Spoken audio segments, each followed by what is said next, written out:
I'm Mary Munene. I love the Lord. I'm born again, married to John Munene. Yeah, we are actually into our 6th year of marriage. Oh yes. And we bless the Lord. It's been fun. It's been fun. Yeah. Very, very fun. John Munene. I'm born of God. I'm born again. I am married to one beautiful Mary right here. And together we have a beautiful daughter. Yeah. Yeah, she's a blessing. Yeah, she's a blessing. From God. Yeah. I work with the Kenya National Audit Office. Yeah, I'm an ICT audit associate. And my hubby here. Oh yes. I work with the forces. Yeah, I work with the forces. Yes. The first day I met him was actually in the library. Yeah. I had someone call my name from behind. He's like, actually in my mother tongue. So he said, "Hi Mary Muthoni Mwangi." Basically, he called me with all my 3 names. In fact, it was like Mwarewa Mwagi, you know? And you see, by that time, no one had really known all my 3 names. People just knew me as Mary Mwangi. Yeah. People didn't know my second name. So for someone to really know my second name, it's someone who had probably gone deeper and dug. So he stood behind me and he called my name. So I looked at him, I'm thinking, no, this is another gold rush type of a man. You know, the way people in campus, you're rushing towards the ladies trying to work a box and all that. So for me, I was really off. Yeah, I was not really for relationships by then. Because I was just from a relationship that had really, I think, drained every part of me. And I was beginning again the journey to love myself, love the Lord more. Yeah, it was back in 2008. That's when I spotted her. And it's the time that we met, though I had done some, you know, some background check, yeah? We call it intelligence preparation at my place of work. So I've done some background analysis of who this girl is, where she lives, where she goes to church. Yes, exactly. What she likes wearing. She loved her sneakers, the Skechers, and her jeans. So I had known a lot about her, what she does in campus, and which year she was. So when I was approaching her, it wasn't just like you bumping into someone. Yeah, this is someone that I had known for some time, only that we had not known each other. But I actually didn't even know, as in, I didn't know exactly who this guy was until on a particular Wednesday, I just felt like going for a CU, I remember. So when I walked into the hall, I'm looking around, then I'm seeing someone seated on the drums. I'm like, I know that guy. He's even born again. He's saved. He's actually worshiping. Wow. Yeah, and you know, I had really prayed about it because I wanted someone who I'm not just there to, you know, play around. I was very serious, though I had some baggage. In fact, I had a lot of baggage, a lot of lady baggage, calling every other lady boo and the likes on Facebook, liking their pictures like kiki, you know, that kind of a thing. I had a lot of baggage. I was still a boy, and the transformation took some time. There was a lot of rubbing, you know, each other, you know, not handling each other well, mishandling each other is the word. Yeah, so there was a lot of that, but of course with time we touched base. We were able to... We started dating. Yeah, that was like after 1 year of knowing each other. Yeah, so now we started dating. That was back in 2009. Yes. I don't think there was anything like official, was there? We just made it official on the, you know, on just the two of us. Like no, we are no longer friends. We are dating. Yeah, we're just exclusive right now. So there is not the exclusivity part of it. Yeah, because the thing is, it's good when you're dating, you date with intentionality, not just for the sake of passing time. Yeah. Because now that's what is happening nowadays. Guys just meet up. Yeah. Yeah, okay, 1 year you're with someone. This person doesn't know exactly where they are. They don't know if they're friends. Coffee, yeah, but they don't know if they're friends. They don't know if they're not friends. As in, you know. It's not going anywhere. Yeah. You know, you're just there to pass time. And time is precious. And you know, when you're in your singleness, you don't just, you know, let time pass you by. You must make it productive. Exactly. It's not just about making friends, and at the end of the day, 2 years down the line, those friends are no longer, you know, with you because they had other aspirations. If you see this person, they are your right fit, you know, everything about them awakens every sense in you. You know, there are people who add value to you, guys who are not draining you, guys who are there to, as you're saying, to build you, productive. Make it intentional from the word go. Don't make someone wait for around 6, 7 years, then after that you're telling someone, oh, by the way, you're not the right person. What is that? That tells you from the word go, this guy was not decisive. Yeah, you were just, I think, a spare wheel. Yeah, and playing around with you and with the emotions. Our courtship lasted 5 years. Yes. The reason it lasted for 5 years, first I had a lot of skeletons in my closet that they had to be dealt with. The boundaries were not as strong then. So for me, I did not want to go into marriage with that. Then we also were doing a long distance relationship most of the time because of his profession. Yeah, by that time I was in training. I went for training for 2 good years. And it was not, you know, it was not easy. It was not easy. So, there was little or no communication. So by the time he's coming back, now we are trying to cover up all those times that we hadn't talked. That's why our courtship went for that long. I can tell you for sure it was not the it was not the normal type of proposal, because I remember for that whole week he made me so mad. He made me so mad, as in we had issues from Sunday. Monday we had issues. On Wednesday there were the climax. On Thursday we were not talking to each other. Then funny enough, on Friday we had a kesha and we were both youth leaders and we were supposed to coordinate to coordinate the kesha. So we weren't talking to each other like at all.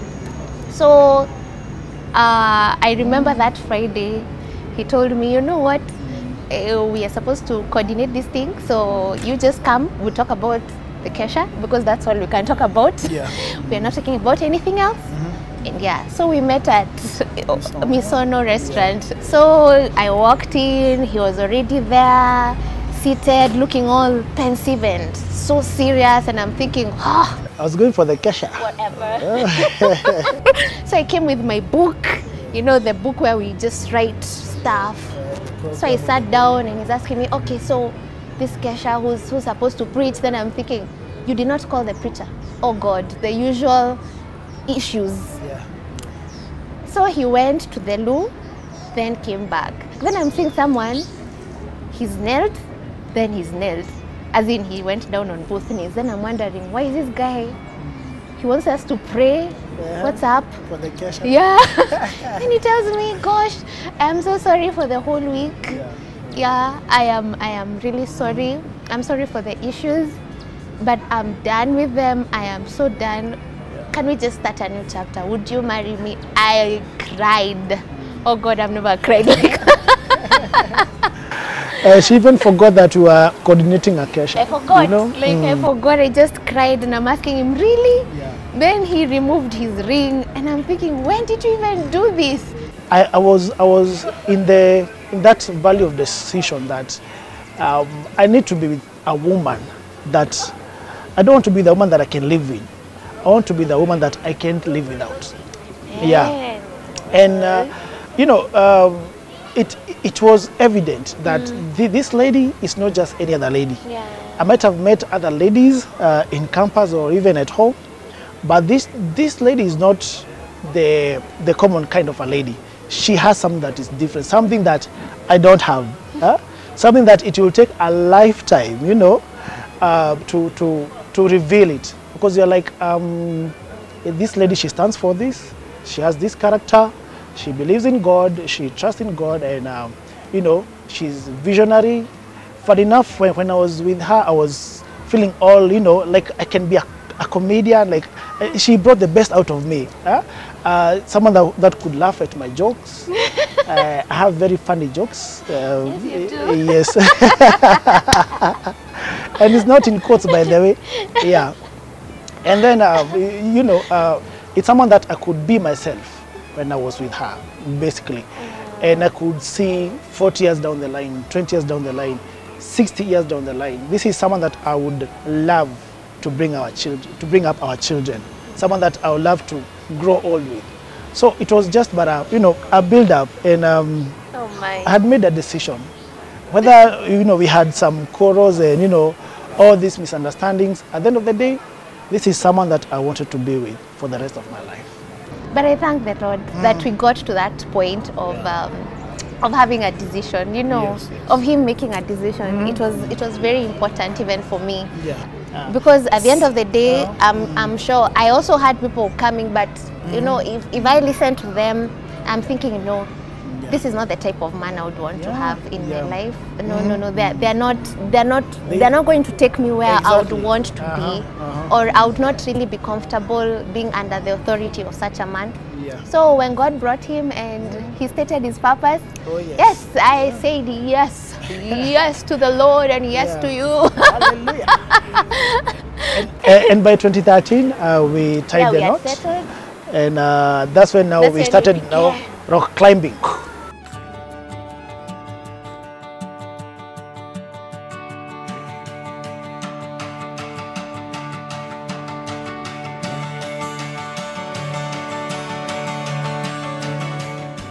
The wedding was amazing. We had it at Hatfield Gardens in Karen. In Karen, yeah. Yes, It was amazing. it was really amazing. We had wonderful pastors working with us through the throughout whole, the you know, journey. the courtship. And by the way, as in even in our courtship, Yeah, yeah. it's very important to have guys who are godly, a couple who are godly, to walk with you. Because you can have someone who are even role models, Yes. but you don't have a teachable heart. Yes, you don't have a teachable heart. You're so rigid. So rigid. Ananiambia, Like I'm not all grown up. this is my relationship. You know, the guys are like, yeah, this ni sisi. This is our relationship. So what? You know? And if you go with that attitude, you will never learn. You will never ever learn. So Take heed of the instructions. yeah, take heed of the instructions. Even It's the Bible biblical. says that. Yeah, a guy who a wise son Yeah. listens to counsel, Yeah. but a foolish one is always feels right in their own eyes.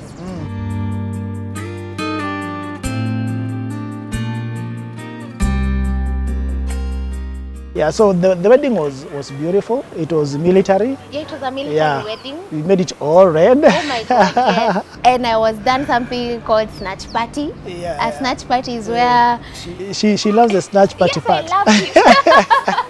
You know, I told my parents, but there's going to be a snatch party, and my dad is thinking, okay, what is a snatch party? The good thing with him is that he was very adventurous, so he really wanted to see what it entailed. Yeah, So I told my mom, you know what, mommy, tell all the women to pray, to sing, aunties to and go the on aunties their- to pray before the main people come. Yeah. So that was the whoo, and they came.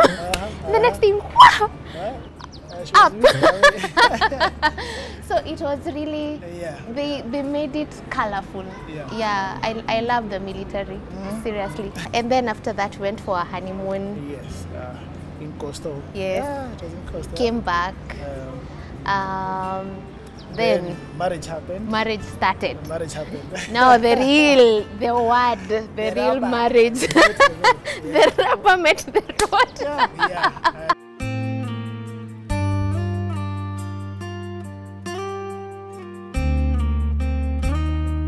Because you're like, this lady that I married, she was very nice when you were dating, you know? She was very, very nice. Yes. But all of a sudden, okay, all these conditions, is she trying to change me? Because I think I thought I was all grown up, yeah? Having, you know, graduated, you know, in campus, going through military training, now, and, you know, and all that. So I'm like, I know I'm a man enough. Huh? So what is she telling you? Yeah. Why is she trying to change me? But I was wrong. Yeah, I have to admit it. I was very, very wrong because I thought that I'll have to be myself, as in, you know, it is my way or she hits the freeway. Yeah, and also I also had a lot of I don't know if it's, I don't think it's the growing up. Yeah. What can I say? I had a lot of self to die. That is the word. Yeah. We really had to die to ourselves. Because every argument was about I. It was about I. I wanted you to do this. I said this. Like, you know, I did this. This is what I meant. This is what I want. Yeah, you are wrong. You are very wrong also. No. It is your understanding that is wrong. My understanding is right. Oh my God. You know, and there's a lot of self in it. There's a lot of self in it. Yes, our first year was very hard. Yeah. It was like very rocky. I don't even know how God pulled us through. It was by His grace. But it was just by His grace, because the only thing we could do is, if you don't understand this person, you just run. I remember I used to, there's a time I was so mad, I just ran to God and I'm like, God, this guy you gave me, this husband, as in after dating him for like 5 years, God, what is wrong with this guy? This guy is selfish. He's so annoying. As in, I want out. I don't even think I can go. Then you know what? God told me, you're the one I'm going to change first. Yeah. Before I change him, I'll have to change you. Yeah. And I'm thinking, I don't think I have a problem. And then, you know, God started teaching me little by little about submission. And it was even harder. I think even the whole process of us was harder because we had like 4 miscarriages before we had our baby. Yeah.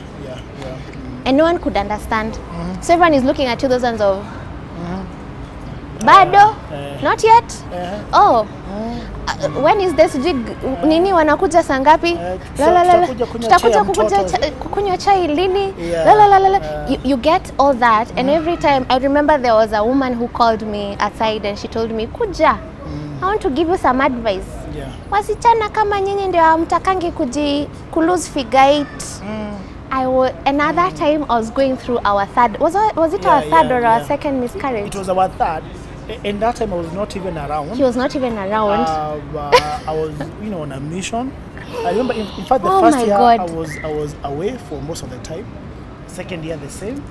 And now we have all these miscarriages, and then we are like, God, is really marriage beautiful? Or is marriage really beautiful? So I remember we were torn. We were two exhausted beings. To a point of even, you know, feeling like you can quit the marriage. Actually, yes. Yeah, like you can quit and, you know. It was not even a feeling. We had, I think, reached to that point of feeling, you know what, I don't think it's not all this. I remember there was a time I was, you know, I was still at the other side of, you know. Wajir. Yes. And then we had so many arguments until I told her, like, the next time I'm coming home, I don't find you there. Actually, he told me that. I don't find you there. You go home. And I told him, I'm going to go. I will go. I'm packing my things and I'll go. Then he's like, yeah, you pack your things and go. We are going to start. I'm going to start from whatever you live in the house. In fact, I told her to go with everything. I'm going to start with an empty house. But I just start where I am. I just start with me. Yes, you know? Actually. With my 2 hands. But it was very hard. I believe the word has everything that, you know, we need in our lives. Every answer. Like for the men, we are taught to live with understanding. Live in understanding with our spouses, with our wives, and also to love them. Now that living in understanding, it has a lot of it. It carries a lot of. It's like a whole seminar, a sermon, you know, after a sermon, after a sermon. Living in understanding with your wife. So I wonder, those people who do not know God, where do you run to? Come to God. Come to God. You know? And, has a solution. And for the ladies, it was it's biblical, it's godly, it's God's way to love your hubby, to respect him, and as you do that, you submit to him. It is not a weakness. No, I get people telling me, "Oh, Mary, you're preaching to women to be weak and doormats," and I'm thinking, no. I'm not telling women to be weak and doormats. I'm definitely not weak in my marriage. I'm not a doormat in my marriage. In fact, I'm very free. But you see, submission, you submit to your husband out of love. Yeah. Because it's just like Christ. As in, when you come to Christ and you're submitting to Christ, it's not out of apparently the fear that you're going to go to hell. Yeah. No, you're not under duress. Yeah, you're not under duress. It's because you love him. To profess and him. and the moment love starts flowing, it gives you the freedom for you to express whatever you want to express in that life and in that marriage. And that's the same thing even in every person in our marriage. As in, God really taught me about submission. It calls for you to go beyond the self. Yes, the self has to die. Whether you're a wife or a husband, the self has to die. It's not about me, my shoes, my food, my tea, my career. It's not just about that. Yeah, it's about the self has to die. Yeah, it's about the other person. And you see, at the end of the day, God always calls us to a point of humility. Marriage always requires that. It needs humility. If you go into marriage with a lot of arrogance and so puffed up and you know, you cannot listen to the other person, it has to be your way and your way alone, trust me, you'll miss the beauty of marriage. When we died to the self and we became one, that's when the Lord opened doors for us. Yeah. That's when our baby girl came. Yeah, we conceived without even thinking. Not even struggling, and you know. Mom. In fact, she was like, oops, this has happened. Oh, we're expecting. Yeah. Then we go the first month, second month, third month, you know, she's still inside there. Then you're like, oh, okay. Yeah, okay. 9 months. And she came. She came, and we were like, doesn't matter how you've come, but welcome to the world. Exactly. Because at the end of the day, in fact, the Bible says that if two believers agree on one, concerning anything, actually the Bible says anything. The word is anything, such that to a point of, you know what, God, we want a red car. It's that. It's to that specificity. Yes. It's that specific. You know, concerning anything on earth, the Lord will hear. And will answer. So God worked in us, and we started that journey. I started building him also. I also had a problem with his job. Oh yes. In fact, I remember any time that I was going for duty, when I had a call, you know, for duty, she was like, okay, again, you're going again? For how long? I'm here, minimum 3 months going forward. And then she's like, no, why me? You know, why are you leaving me? You know? Then she would cry and cry and cry up to the time I'm leaving the house. And it was so I guess it was just still that point of the Lord teaching you how to build each other. Because at the end of the day, still also God taught me that and told me, you know what, when the Bible says that women are the builders, they build their house with their own hands. Yes, and a foolish one destroys the same, you know, with our own two hands again. So it was me, the Lord teaching me, you know what, Mary, build this man. Build him, encourage him, push him. It's not easy out there for him. I mean, trying to make ends meet, making him a provider of the house, as we always say. It's not just about, you know, giving the food, money, the bills. It's also providing for your emotional side. And if you make him feel, physical, all these needs, they have to be fulfilled. It's not just about the bills. Anyone can pay the bills. Even your work can pay the bills. So basically, she did not marry me to pay the bills. No. I did not marry her so that I can be paying her bills, because she was, you know, doing that. So basically, it is more than that. It's about building the other person and making the other person have a purposeful life that the Lord called them to have on this earth. If a marriage has to work through the years, every day, the self has to die. Humility has to be one of the topmost priority. Communication has to keep going and flowing, no matter how small anything is. Even when you're mad at each other, please communicate. Please communicate. Tell your spouse, you know what, you've pissed me off. Yeah, you really have. You've done A, B, C. Yes, communicate. Learn to forgive. Learn to forgive and to let go. And that is also another because you can forgive and then you're like, hey, mark this date. This date we keep shut. On this particular minute. In Imemak, especially for ladies, you know, it's hard to, you keep every memory because everything is connected to an emotion. When you connect anything to an emotion, it will always be in your mind. Actually, it's imprinted. Yeah, it's imprinted. And that's why I'm also always passionate to tell people and to tell ladies mostly, because we are the ones who fall culprit to that. We are casualties to it, whether we want to accept it or not. You know, we are wronged and we keep it. We keep it. You keep, you keep, you keep. And love does not keep a record of wrongs. Exactly. Forgive each other in marriage. Let go. It makes everything very easy. In fact, nowadays, if he pisses me off, I'll just tell him, you know what, you've pissed me off. But I love you. It's okay. Yeah. Then of course I'll still feel the inside like some antagonism here there, but I'll let go. And same to him. So because she can really piss you off, especially when you don't understand. You understand why are you now reacting this way? I just made just one turn, but you have another turn there that you can, you know, we can still come back here, you know. And I'm thinking, no, we should have made this way, we should have gone this way, and then we go this way. Yeah, exactly. Yeah. He is mostly afraid of failure. It's not even anything, just failing. Failing. No, but of course, who would like to fail, Buana? Anyone?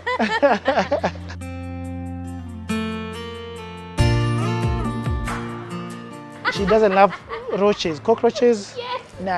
In fact, I have a fumigation machine at home.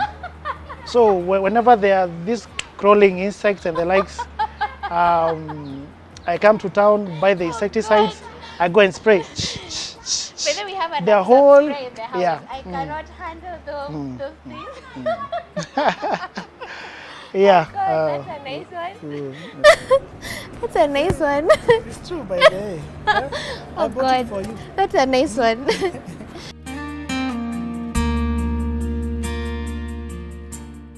There's a particular day we argued about the. Actually, we didn't even argue. He decided to take Mombasa Road, and I told him to take Jogoo Road according to Google Maps. Because Jogoo Road was shorter. So he decided to do Mombasa Road.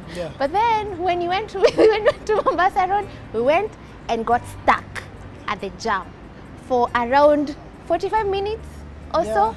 Yes, I was so pissed. I was so pissed because I was like, you know what, you should have listened to me. Yes, you should have. So yeah, we always, but at least those ones I've learned to relent on them, but sometimes I still get mad when it takes a different route. Those are some of the things, yeah.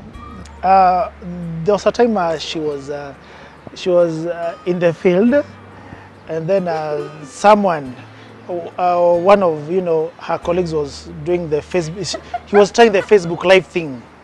Yes. So he tried it with her, and it was during the evening when they have finished their work, so they are just taking supper and the likes.